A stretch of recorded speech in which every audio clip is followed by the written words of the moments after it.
কৃষ্ণল লোহিত দিগন্তে হঠাৎ করেই নেমে এলো এক ভয়ঙ্কর বারুদ মাখা সন্ধ্যা। ইয়েমেনের মুক্ত আকাশে গর্জে উঠল ড্রোন ফ্লিট। রিয়াদের মসনদে তখন নিদারুণ উদ্বেগের ছায়া। লোহিত সাগরের বুক চিরে যে তেলবাহী জাহাজ ছুটে চলত সচল গতিতে, আজ তাদের বুকে নেমে এসেছে নীরবতার অভিশাপ। ইয়েমেনি সশস্ত্র বাহিনীর অব্যর্থ ড্রোন হামলায় কেঁপে উঠেছে সৌদি আরবের পূর্বাঞ্চল থেকে ইয়ানবু পর্যন্ত বিস্তৃত তেলের মূল সরবরাহ পথ।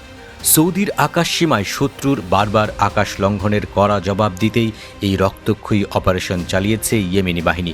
কিং ফাহাদ ইন্ডাস্ট্রিয়াল পার্কের তেল ডিপুগুলো যেন হঠাৎ করেই এক অদৃশ্য আতঙ্কে স্তব্ধ। ভিনদেশি স্যাটেলাইট নজরদারির তথ্যে উঠে এসেছে এক ভয়াল চিত্র। ইয়াউব বন্দরের তেল লোডিং ভলিউম হু করে নেমে গেছে প্রায় 40%।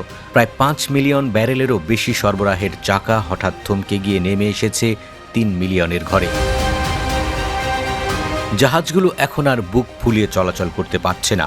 আনসার আল্লাহর রক্তচক্ষু আর নৌ ব্লকেটের হাত থেকে নিজেদের বাঁচাতে অন্ধকারের আড়ালে আশ্রয় নিচ্ছে মাদার ভেসেলগুলো।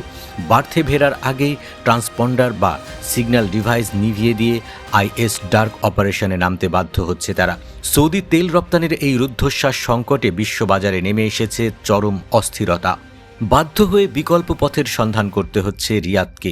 মিশরের আইন সুকনা থেকে সিদি কেরি পর্যন্ত বিস্তৃত সুমেড পাইপলাইনের উপর এখন ভরসা করতে হচ্ছে তাদের।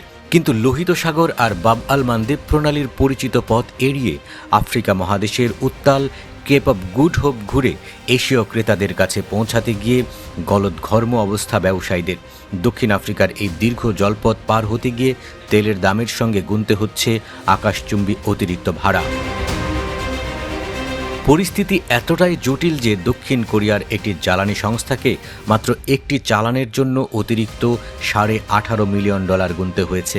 সাধারণ জাহাজ ভাড়ার বাইরে ব্যারেল প্রতি প্রায় $9 বাড়তি খরচ আর আফ্রিকার দীর্ঘ পথ পাড়ি দেওয়ার ক্লান্তি জ্বালানি আমদানির পুরো খরচকেই এক লাফে বহুগুণ বাড়িয়ে দিয়েছে। অথচ ইয়েমেনি নৌ ব্লকেট শুরু হওয়ার পর থেকে একটিও সৌদি তেলবাহী ট্যাঙ্কার বাব আল মানদেব প্রণালী পার হওয়ার সাহস পায়নি। গত 24 ঘন্টার খতিয়ান বলছে ইয়েমেনি যোদ্ধারা একের পর এক লক্ষ্য ভেদ করে 3টি বিশাল সৌদি তেল ট্যাঙ্কারকে সরাসরি আঘাত হানে। শুধু তাই নয়, গত এক সপ্তাহে আটকে দেওয়া হয়েছে অন্তত 16টি সৌদি জাহাজকে। ইয়েমেনি সামরিক বাহিনীর স্পষ্ট ঘোষণা, যতদিন পর্যন্ত আগ্রাসন চলবে ইয়েমেনের জলসীমায় কোনো সৌদি পতাকাবাহী বাণিজ্যিক বা জ্বালানিবাহী জাহাজের ঠাঁই হবে না। এর মাঝে আল জৌফ প্রদেশের আকাশে উড়ার অপরাধে গুড়িয়ে দেওয়া হয়েছে সৌদি শত্রুর আধুনিক তুর্কি প্রযুক্তির বাইরাক্তার আকিনসি ড্রোন।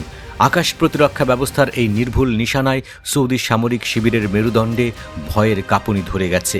ইয়েমেনের আকাশে শত্রুর চোখ রাঙানিকে বুড়ো আঙুল দেখিয়ে ইয়েমেনি বাহিনী বুঝিয়ে দিয়েছে যে দেশের সার্বভৌমত্ব রক্ষায় তারা যে কোনো চরম মূল্য দিতে প্রস্তুত।